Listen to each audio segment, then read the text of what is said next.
All right, Shalom. I want to give all praise unto Yahweh Bashim Shai, Brakati Yahweh, Brakati Shai, Bashim Makar Kodash, and we give double honors to the apostle elders, which is apostle elders that rule the great millstone, and to you hopeful elect on the four corners of the planet Earth that's coming in this truth with sincerity, honesty, and faith, and being sealed in the confusion of faith also that's coming in these last days.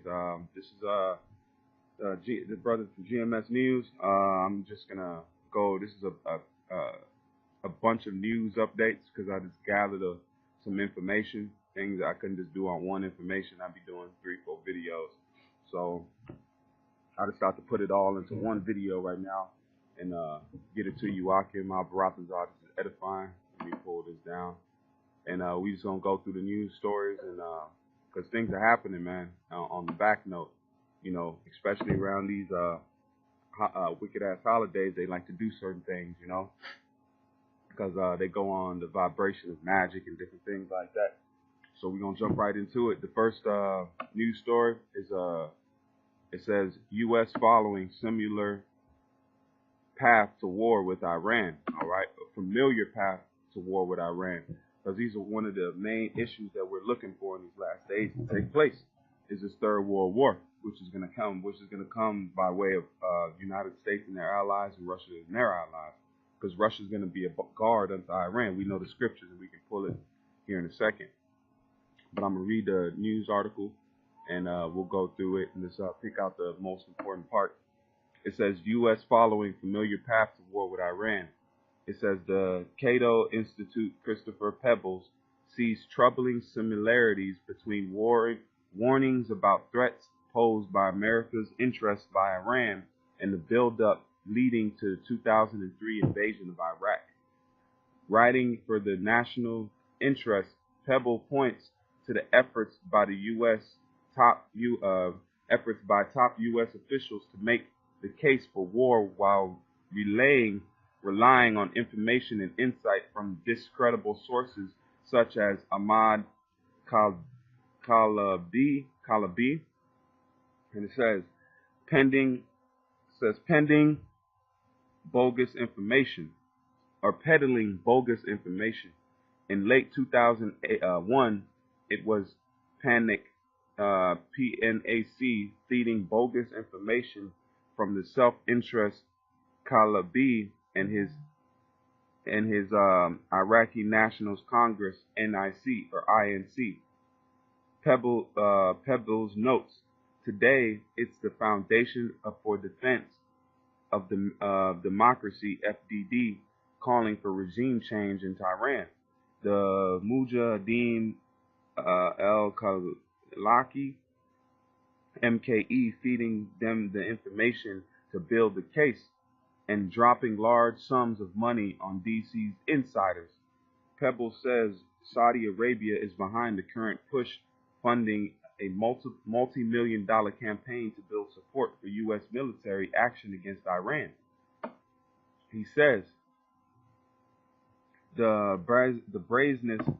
bizarreness of the Iran warhawks' willingness to peddle the Saudis' fear-mongering and traffic MEK musing as credible intelligence is striking, because they're trying to build up this war. They just can't go to war because that's they have to do things behind the scenes, okay? Because they have to convince the so-called American people to go and be with that war and attacking Iran, a sovereign country. All right, so they just can't do it because there's going to be backlash for it. So they have to plot different ways and set up different things before they can do that. That's why the Iraq invasion was the same way.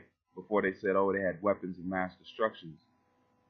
And it says in the George W. Bush administration, it was Dick Cheney and Donald Rumsfeld who made the case for war. Today, Mike Pompeo and John Bolton are seen as super hawks on Iran policy inside the Trump White House. Has U.S. learned from past? That's the next title of this. It says, still, Pebbles hopes U.S. leaders don't ignore the lessons of the country's recent past. I still hold out some hope that America are capable of learning from our mistakes, and they're not going to, because this is prophecy. This is biblical prophecy that's taking place, so they're not going to be able to go back on it. They're going to be pushed towards it because that's going to fulfill the words of Yahweh Shem Shah, man. And this war is going to crack off, no matter how it cracks off, man. So that's that article. We're going to jump right into the next one. This right here is China wants to track citizens' car with mandatory RFID chips. So China's making the RFID chip system becoming mandatory because they're in a what's their it's their type of government is, it escapes me, communist regime. So they really have power over their people. Just like over here, they have to vote on certain things, but they're going to be able to do it with laws and legislative actions. All right, and it says China wants to track citizens' cars with mandatory RFID chip, because that's showing you these elites' plan is going out through the whole world because they have proxies in almost every major regime on the world, on the planet. All right, and it says because they're doing it with cars now, it's making it mandatory. Then it's going to turn into the people. Okay, and it says the government says it will help track congestions, but it's likely to become another surveillance tool. See? So they're telling you right there it's going to be a surveillance tool. Soon it's going to be in the cars, then it's going to be in the people. It says the Chinese government is readying a program that will make it possible to track citizens' cars using RFID chips. According to the Wall Street Journal, the program will be voluntary at first, but mandatory for new vehicles starting in 2019. Start rolling out on July 1st. The program is being put in place by China's Ministry of Public Security and the Ministry of Traffic Management Research Institute. By installing RFID chips on the wide windshields of new cars and reading devices on the side of Chinese roads, government officials reportedly hope to be able to study and improve congestion. How are you going to improve congestion by just watching it and monitoring it? You know, you're not going to be able to improve it unless you do something that's concretely on the basis of movement.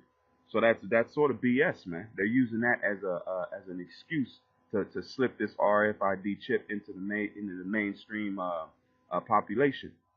And it says windshields in new cars and regarding reading devices on side of Chinese roads, government officials reportedly hope to be able to study and improve congestion, therefore helping to reduce population or pollution, a major priority for Chinese President Xi Jinping. And it says they also hope to use it to help stem the rise of vehicular terrorist attacks, according to the document reviewed by the WSJ. So now it's tracking, and then now they want to reduce vehicle terrorist attacks. Come on now. It says the system would be able to locate a car at any given moment or location with the GPS, and it's unclear how much information the government plans to store on each chip beyond the color of the car and its license plate number. This is also not the first system of its kind. Mexico is working on implementing a similar system, and countries like India, South Africa, Brazil, Dubai using RFID chips for everything from paying for gas, parking, and toll tickets, and collecting penalties. So the chip is already being used on a worldwide scale, man. It's just going to be implanted in them. It's called grooming. Like I always say, they're grooming the people to be already used to using the RFID chip. Then they're going to be like, oh, we might as well just put it in us. You know? It says, but China's system has a chance to be far larger than any of these due to the size of the country. All right? So it's leading up, man. Everything is getting the stage set for the chip implant. Okay? This is another article about the chip.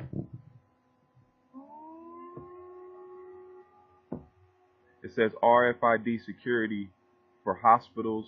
What are the uses? What are the use cases? Okay, this is a medical program. This is from healthcare. This is from healthcare. Let me go up here. This is from healthcarenews.com or healthcarenews.com. And I'm going to scroll down to the important part of the article.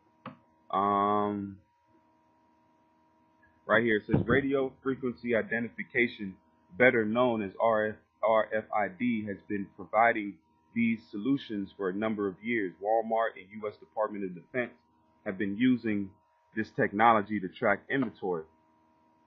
Let me jump down.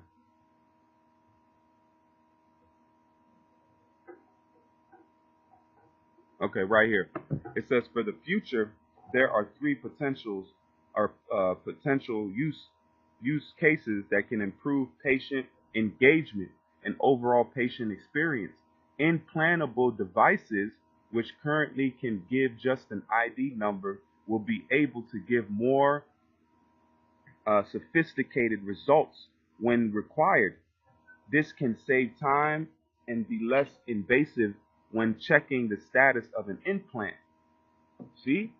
It says contactless payments such as Apple Pay or Google Pay are increasing. We can see the use of an RFID analog to provide an in-house payment either via ID badges or cards given to patients, and it's going to be implanted. It says for in-house payments, we can see the use of tap and go logins like we have now for logins to work situations, to allow logins for portals, food services, or self-service within facilities. This can streamline the patient's experience, save money by providing more services automatically, and potentially reducing risk by reducing the amount of paperwork and duplications for information across the enterprise.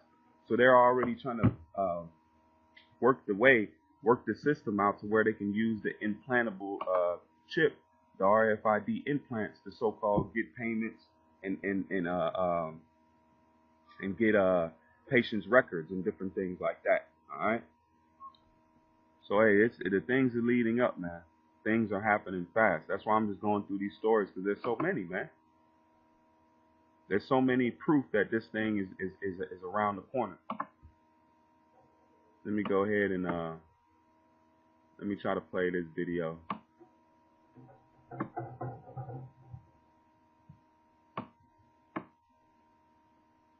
If it'll load.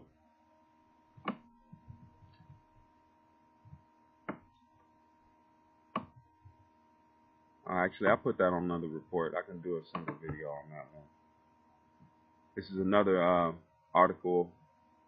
It's about the infrastructure of Babylon, and it's crumbling. And it says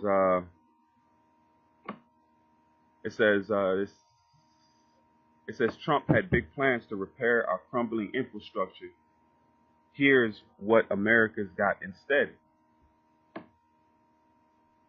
It says, other than shouting about building a wall on Mexico's border, one of Donald Trump's most frequent proclaimed promises of the 2016 campaign trail was launching a $500 billion plan to repair America's crumbling infrastructure, employing large numbers of workers in the process. 18 months into his administration, no credible proposal for anything near that scale has been made. To the extent that Trump's administration has a plan at all for public investment, it involves pumping up Pentagon spending, not investing in roads, bridges, transports, better internet access, or other pressing needs in the civilian economy, because he's not going to be able to uplift this place, man. Okay, because the Most High is bringing this place down bit by bit, piece by piece. All right, and it's going to lead to the last bit, which is that Third World War and the total destruction of this place, man. Thus saith the Bible. It says analysts from the Watterson School at the University in Pennsylvania, Trump's alma mater, beg to differ. They note that the plan actually involves only $200 billion in direct federal investments, less than 1/7 of the total promised, according to the